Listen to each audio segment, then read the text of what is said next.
Novas, settimanale di informazione della Regione Autonoma della Sardegna.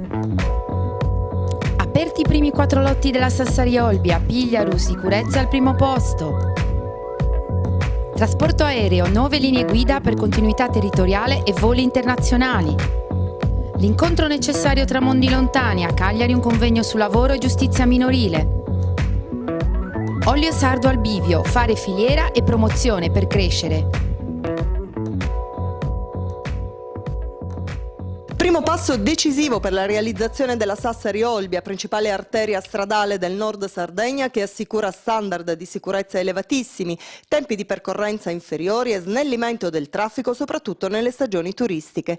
Il presidente della regione Francesco Pigliaru, l'assessore dei lavori pubblici Paolo Maninchedda con il ministro delle infrastrutture e dei trasporti Graziano Del Rio e il presidente ANAS Gianni Vittorio Armani hanno inaugurato l'apertura al traffico dei primi 4 lotti di quella che viene considerata la prima vera autostrada della Sardegna. È un grande segnale perché su questa strada ci sono state difficoltà, la crisi economica ha fatto fallire alcune imprese che avevano vinto gli appalti, ci sono stati gravi fenomeni di corruzione, sembrava nell'opinione di molti che non si sarebbe riusciti ad arrivare a questo momento, invece Regione Sardegna, ANAS, il Ministero delle Infrastrutture e dei Trasporti ha lavorato duro con un forte senso di collaborazione, facendo squadra e oggi stiamo inaugurando una cosa che molti pensavano non sarebbe mai stata inaugurata, un pezzo fondamentale per la Sardegna. La strada collegherà le 4 principali città del nord Sardegna, Sassari, Porto Torres, Tempio e Olbia, 2 aeroporti, Alghero e Olbia, 2 porti, Olbia e Porto Torres e connetterà 3 arterie fondamentali della viabilità regionale. I lotti inaugurati qualche giorno fa dimostrano che si possono realizzare delle opere pubbliche in 3 anni, perché le abbiamo realizzate in 3 anni, rispetto alla media italiana che è di 8 anni.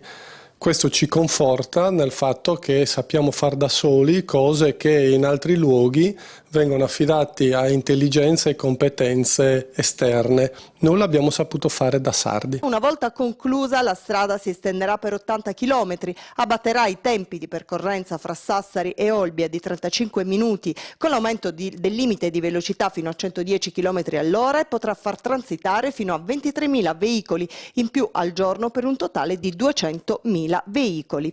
A parte il lotto 9 alle porte di Olbia che sarà inaugurato a breve, entro l'anno saranno aperti i cantieri o comunque definitivamente concluse le procedure preliminari in tutti gli altri lotti. L'ultimo sarà concluso e consegnato entro 2 anni.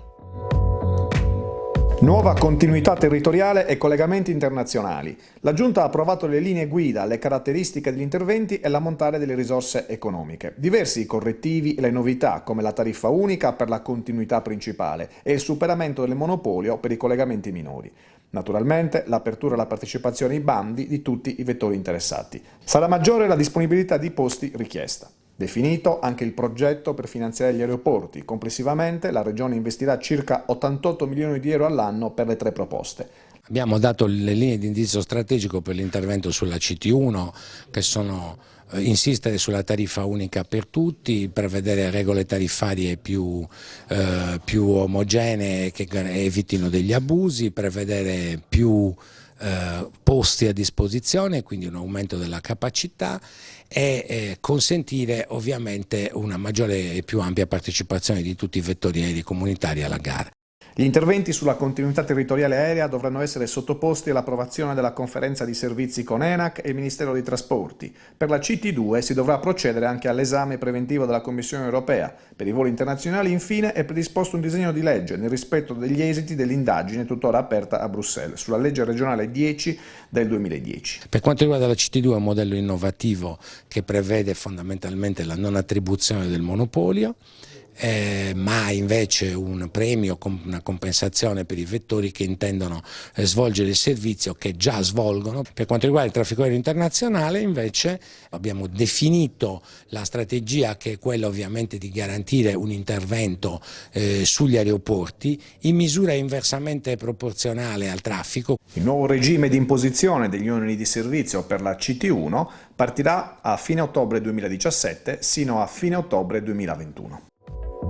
Lavoro e giustizia minorile, l'incontro difficile ma necessario fra due mondi lontani per non lasciare nessuno indietro. Se ne è parlato venerdì scorso a Cagliari in un convegno organizzato dall'assessorato regionale del lavoro proprio per fare il punto su quanto si fa e quanto ancora si può fare per attivare percorsi di inclusione dei ragazzi presi in carico dal circuito penale minorile. La giornata di oggi è importante proprio per divulgare la necessità che abbiamo di coinvolgere anche il mondo, soprattutto il mondo imprenditoriale, per poter includere questi ragazzi in un percorso poi di lavoro. Il lavoro come occasione di riscatto dunque per giovanissimi che hanno incontrato difficoltà lungo il loro percorso e che solo grazie alla collaborazione tra le istituzioni possono avere una seconda possibilità di inserimento nella società. Naturalmente gli strumenti giuridici da soli non sono sufficienti, ci vuole un contesto sociale che consenta a questi ragazzi di acquisire delle competenze sia a scuola che nel mondo del lavoro e di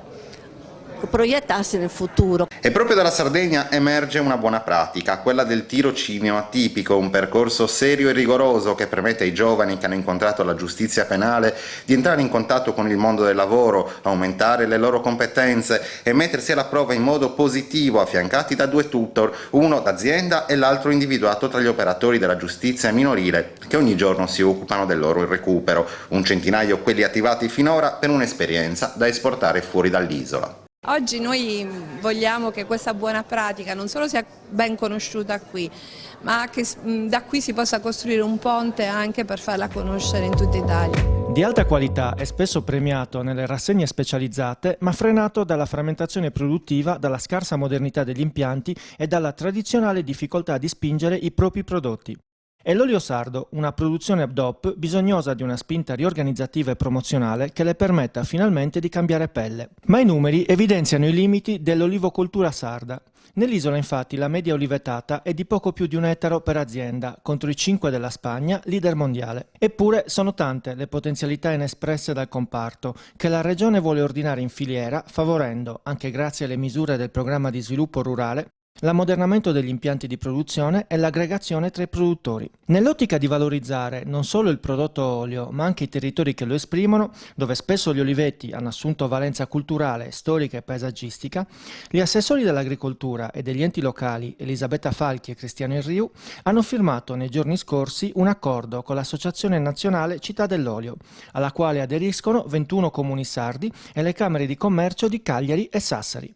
È un accordo che vede la Regione impegnata insieme con i comuni che fanno parte dell'Associazione Nazionale delle Città dell'Olio. Si tratta di un'associazione di comuni basata su questo elemento, cioè una forte vocazione olivicola, produttiva, con elementi di paesaggio molto interessanti che rappresentano dei partner per la Regione interessata a promuovere i paesaggi rurali. La firma dell'accordo di oggi è un momento importante perché consente di inserire a pieno titolo nei nostri tavoli che a breve verranno convocati in assessorato anche l'Associazione Città dell'Olio.